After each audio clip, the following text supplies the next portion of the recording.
आप देख रहे हैं S4U चैनल। हर खेत को मिले पानी व फसल को मिले उचित दाम, रामपाल जाट। प्रधानमंत्री दौरे को लेकर सक्रिय हुए किसान संगठन। प्रधानमंत्री के 27 जुलाई के प्रस्तावित दौरे को लेकर विभिन्न किसान संगठन भी सक्रिय हो गए हैं। किसान संगठनों की ओर से अपनी मांगों को लेकर किसानों से जनसंपर्क किया जा रहा है। किसान महापंचायत राष्ट्रीय अध्यक्ष रामपाल जाट ने रिंगस कस्बे सहित आसपास के गांवों का दौरा करके किसानों से जनसंपर्क किया। रिंगस कस्बे के भैरवसोड़ स्थित तेजल शिक्षण संस्थान में पत्रकारों से वार्ता करते हुए रामपाल जाट ने कहा कि न्यूनतम समर्थन मूल्य का जो पार्टी कानून सबसे पहले बनाएगी, आने वाले चुनाव में प्रदेश का किसान उसी पार्टी का समर्थन करेगा। दोनों ही पार्टियां यदि किसानों की उपेक्षा करते हुए कानून नहीं बनाएगी तो किसान दोनों ही पार्टियों को हराने का काम करेगा। शेखावाटी के रिंगस कस्बे में निजी क्षेत्र का विश्व स्तरीय चिकित्सा उपलब्ध कराने वाला 100 बेड का एकमात्र NABH प्री मान्यता प्राप्त hospital धायल hospital and research centre rings Sikar. Ram Ram. 27 जुलाई को हमारे देश के प्रधानमंत्री पधार रहे सीकर में, और हम ये सोच रहे हैं उनके आने से सीकर गौरवान्वित होना चाहिए। और गौरवान्वित तब होता है जब वो कोई ऐसी घोषणा करे जो जन सामान्य के हित में हो। ये देश कृषि प्रधान है और राजस्थान में तो 80% लोगों का जीवन यापन कृषि या उसके सहायक धंधों पर ही निर्भर है, उससे भिन्न कुछ है ही नहीं। हम चाहेंगे माननीय प्रधानमंत्री जी फसल को दाम और खेत को पानी इसके संबंध में घोषणा करें। और हमने ये टैगलाइन चलाई हुई है, खेत को पानी फसल को दाम। ये दो चीज़ें किसान को मिल जाती हैं तो किसान लोन लेने वालों की लाइन में खड़ा नहीं होगा। वह ऐसी क्षमता प्राप्त करेगा कि वो कहेगा मैं ऋण दे सकता हूँ, तो किसान ऋणदाता बन जाएगा, ऋण देने वाला बन जाएगा। और जिस दिन ये स्थिति आएगी उस दिन देश के ललाट से किसानों की आत्महत्याओं का कलंक वो धुल जाएगा। दूसरी ओर हम अर्थ के क्षेत्र में दुनिया में बन जाएंगे नंबर 1। और इस अभियान के जो 2 पार्ट है, खेत को पानी जिसमें यमुना का जल यदि सीकर जिले में आ जाता है और गढ़ टकनैत में आ जाता है तो वहाँ से सब जगह पर पानी सर्व हो सकता है। नांगल चौधरी से गढ़ टकनैत की दूरी लगभग 35 किलोमीटर, ज़्यादा नहीं। तो जब हिमालय का पानी राजस्थान के रेगिस्तान में आ सकता है तो 35 किलोमीटर तो दूरी नहीं उसके कंपैरिजन में, तो ये भी हो सकता है। और इसके लिए 2 योजनाएं अभी महत्वपूर्ण हैं। पहली यमुना जल समझौता 1994, यद्यपि उसमें अभी सीकर सम्मिलित नहीं है, लेकिन जब नांगल चौधरी तक पानी आए तो इसको सम्मिलित किया जा सकता है, इसको अमेंड किया जा सकता है। दूसरी है शारदा साबरमती यमुना लिंक परियोजना। ये राष्ट्रीय परियोजना में है जो 30 बनाई, उनमें से एक ये है। उसका पानी का जो अभी डिज़ाइन उन्होंने तैयार किया वो फाइनल तो नहीं है, लेकिन वो प्राथमिक रिपोर्ट है। उसमें उन्होंने उसको ले गए चूरू शुरू होगी वो। तो हमारा कहना इतना ही है, इसमें थोड़ा सा संशोधन करें, चूरू को ले जाए तो हमारी मना नहीं, लेकिन ये पानी इसी गढ़ टकनैत में आ जाए तो 4 जिलों की 48 विधानसभाओं को खेती को पानी मिल सकता है।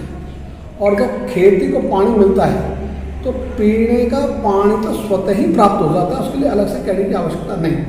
यदि कोई पेयजल योजना बनती है उससे सिंचाई कभी संभव नहीं। इसलिए हम चाहेंगे कि जो 2 परियोजनाएं है, एक समझौता एक परियोजना, इनका काम सरकार की जब इच्छा शक्ति हो तो इसको 2 साल से ज़्यादा लगने की स्थिति नहीं होती, तो 2 साल में लाया जा सकता है। तो अब जैसे कॉरिडोर बना, दिल्ली मुंबई हाईवे, कितने ठेकों को एक साथ ठेका दे दिया, तो एक साथ बढ़ गया। इसी को धीरे धीरे चला दिए, 10 साल चलता रहता है। तो ऐसे इसको भी स्पीड अप किया जा सकता है। तो इसके लिए हमने लगातार मांग की है, लगातार हम लड़ रहे हैं।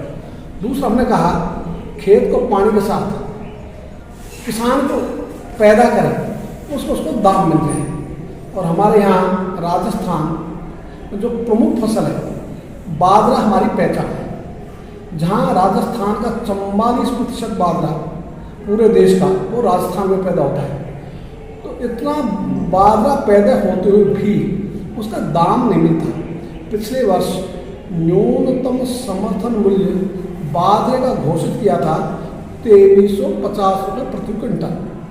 किसानों को बाजार में मिला, किसी को 1500, किसी को 1600, किसी को ज़्यादा से ज़्यादा 1700। किसानों के घर से जाने के बाद में उसके भाव बढ़ गए, वो अलग बात है, लेकिन जब तक किसान का घर बना तब तो इतना ही मिला। तो यानी 1 क्विंटल पर 600-700 रुपये का घाटा ये बाजरे पर हुआ।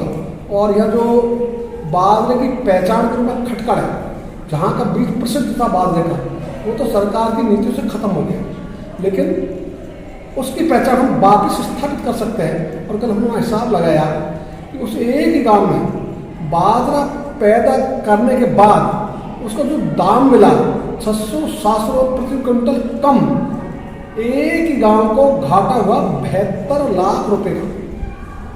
तो एक ही गांव को इतना घाटा है, तो ज़्यादा पैसा मिल जाए तो चेहरों पर रौनक आ जाएगी, मुस्कान आ जाएगी। कि हम चाहेंगे बाजरा, मूंग, जौ, सरसों, जो भी राजस्थान की पैदाइश जिनका न्यूनतम समर्थन सरकार घोषित करती है, कम से कम वो मूल्य तो किसान को मिल ही जाए, तो किसान की स्थिति सुधरेगी, किसान को ऋण नहीं लेगा। तो ये जो 2 चीज़ें हैं, और इसके लिए हमने सदा से कहा 2010 से राजस्थान से न्यूनतम समर्थन मूल्य पर ग्राम सेवा सहकारी समिति स्तर पर खरीद शुरू हो, स्थायी केंद्र बने, और इसके लिए बने खरीद की गारंटी का कानून। तो भारत सरकार की संस्था है कृषि लागत एवं मूल्य आयोग, उसने 3 बार रिकमेंड किया कि भाई इसकी सार्थकता तभी है न्यूनतम समर्थन मूल्य की जब इस पर खरीद हो, और ये खरीद के लिए गारंटी का कानून बनाना जाना चाहिए। ये भी उन्होंने अपनी रिकमेंडेशन दी, अपनी अनुशंसा की। इसी के साथ आज जो हमारे माननीय प्रधानमंत्री जी, ये जब गुजरात के मुख्यमंत्री थे, उन्होंने भी खरीद के गारंटी के कानून की आवश्यकता को प्रतिपादित किया। इतना ही नहीं, जब ये देश की कंज्यूमर अफेयर्स कमेटी के चेयरमैन थे, उस रूप में इन्होंने अपनी रिकमेंडेशन दी डॉक्टर मनमोहन सिंह के सामने कि इसके लिए खरीद की गारंटी का कानून बने तो वह एमएसपी किसानों को मिलेगी, ये उन्होंने कहा है। और हमारे जो मुख्यमंत्री राजस्थान के, इन्होंने अभी पिछले 15 दिन में कहा है कि किसानों को न्यूनतम समर्थन मूल्य का खरीद की गारंटी का कानून केंद्र सरकार ने नहीं बनाया, उनको 9 वर्ष हो गए, इसकी आवश्यकता है। तो आवश्यकता वो भी मानते हैं, तो हमने उनको भी कहा 18 जुलाई को कि ये काम तो आप भी बना सकते हैं, उन्होंने बनाता आप बना दो, वो भी नहीं बना रहे और केंद्र भी नहीं बना रहे। और केंद्र में तो हमने लगातार 2010 से अब तक उन्होंने विनय, ज्ञापन, संघर्ष सब किया, और जो पूरा किसान आंदोलन था उसमें लगातार हम थे। हमारा तो प्रमुख मुद्दा ये था न्यूनतम समर्थन मूल्य का। तो ये सब होते हुए भी अभी तक न्यूनतम समर्थन मूल्य की गारंटी का कोई प्रावधान नहीं है। और माननीय प्रधानमंत्री जी ने उस आंदोलन के क्रम में एक समिति बनाई न्यूनतम समर्थन मूल्य के लिए, उसका भी होमवर्क पूरा हो चुका है। उसकी रिपोर्ट पब्लिश नहीं हुई, लेकिन उसकी रिपोर्ट जो हमारे मित्रों से बात हुई, उनके सदस्यों से, वो पॉजिटिव है और वो न्यूनतम समर्थन मूल्य की बात करती है। तो ये जो विषय है ये दूर से शुरू हुआ राजस्थान से, आज पूरे देश का विषय है। सबसे बड़ा ये कोई मुद्दा है आज तो एमएसपी, इससे बड़ा कोई मुद्दा नहीं है। तो इसको लेकर यदि हमारे प्रधानमंत्री जी 27 जुलाई को इसकी घोषणा सीकर से कर देते हैं तो सीकर गौरवान्वित होगा, देश लाभान्वित होगा। तो गौरवान्वित और लाभान्वित करने के लिए इतना बड़ा काम प्रधानमंत्री जी कर जाए जो इतिहास में भी एक नए मोड़ के रूप में देखा जाएगा, ये खास बात है।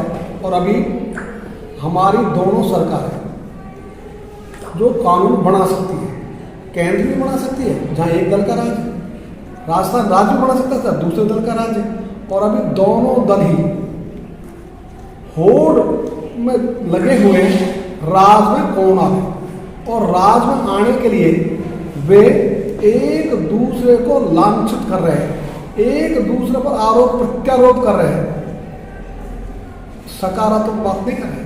यदि हम राज में आ गए तो किसानों को उनकी उपजों के दाम के लिए खरीद की गारंटी का कानून बनाएंगे।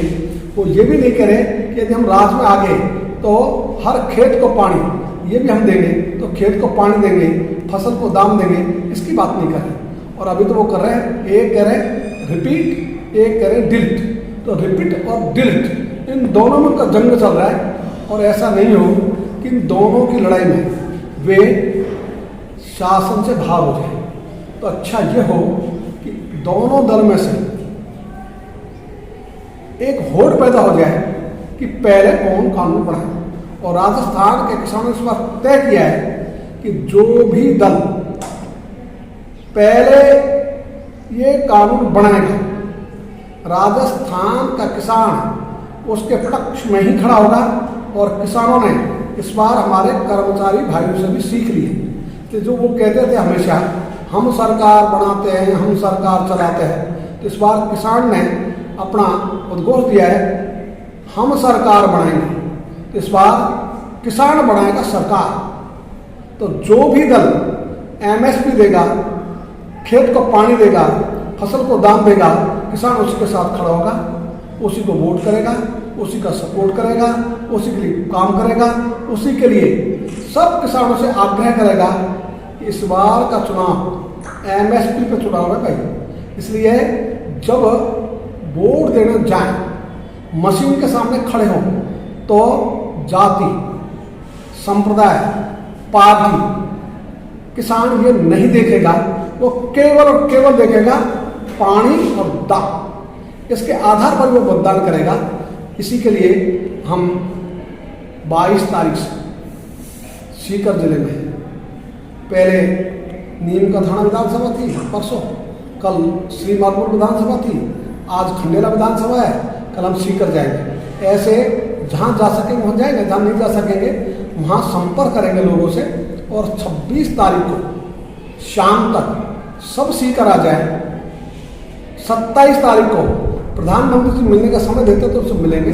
और इसके लिए हमने माननीय प्रधानमंत्री जी को भी, उनके कार्यालय के जो मंत्री हैं उनको भी, चीफ सेक्रेटरी राजस्थान को भी, डिविजनल कमिश्नर को भी और जिला कलेक्टर सीकर को भी, इन सबको पत्र के माध्यम से आग्रह कर दिया, उनसे विनती कर दिया कि आप किसानों के लिए समय निर्धारित करें, उनका शिष्टमंडल प्रधानमंत्री से मिलना चाहता है, इसकी व्यवस्था करें। ये हम लिख चुके ऑलरेडी, इसलिए हम चाहेंगे कि वो इसको प्राथमिकता दें और प्राथमिकता देकर किसानों के शिष्टमंडल की बात प्रधानमंत्री जी सुनें। और हमने दूसरा भी विकल्प दिया हुआ है, हमारा मिलने का बहुत शौक नहीं, लेकिन हम ये चाहेंगे कि प्रधानमंत्री जी हमसे बिना मिले भी यदि इन मुद्दों की घोषणा कर देते हैं, खेत को पानी और फसल के दाम, तो भी हमें मिलने की आवश्यकता है, तो घोषणा कर दें तो वो और बढ़िया है। तो उनकी जो घोषणा है ये नया रंग लाएगी, देश की समृद्धि में महत्वपूर्ण योगदान देगी, क्योंकि हमारे देश की समृद्धि का रास्ता खेत और खलियान की पगडंडी में होकर जाता है, उससे भिन्न नहीं जाता। एक कृषि प्रधान देश है, इसलिए कृषि प्रधान देश में कृषि और किसान को प्राथमिकता पर रखना ये अपरिहार्य है। इसी के लिए आज आप सब लोगों से मिलना हुआ, अच्छा लगा, आपसे मिलकर बात हुई। और ये विषय जो है ये हमारा नहीं अकेले का, हमने तो केवल शुरुआत की है और हो सकता है आपने शुरुआत कर दी हो। इसलिए हम तो चाहेंगे हम सब मिलकर, हम सब का हेतु एक ही है, आपका भी हमारा भी, हम अलग अलग नहीं सोचते, हम एक साथ सोचते हैं। इसलिए आज जो टीम है पूरी, ये भी आप देख लीजिए, इधर हमारे सुंदरलाल जी भवरिया है जो प्रदेश के महामंत्री हैं, इधर हमारे तेतरवाड़ जी हैं, गोवर्धन सिंह जी ये जिलाध्यक्ष हैं।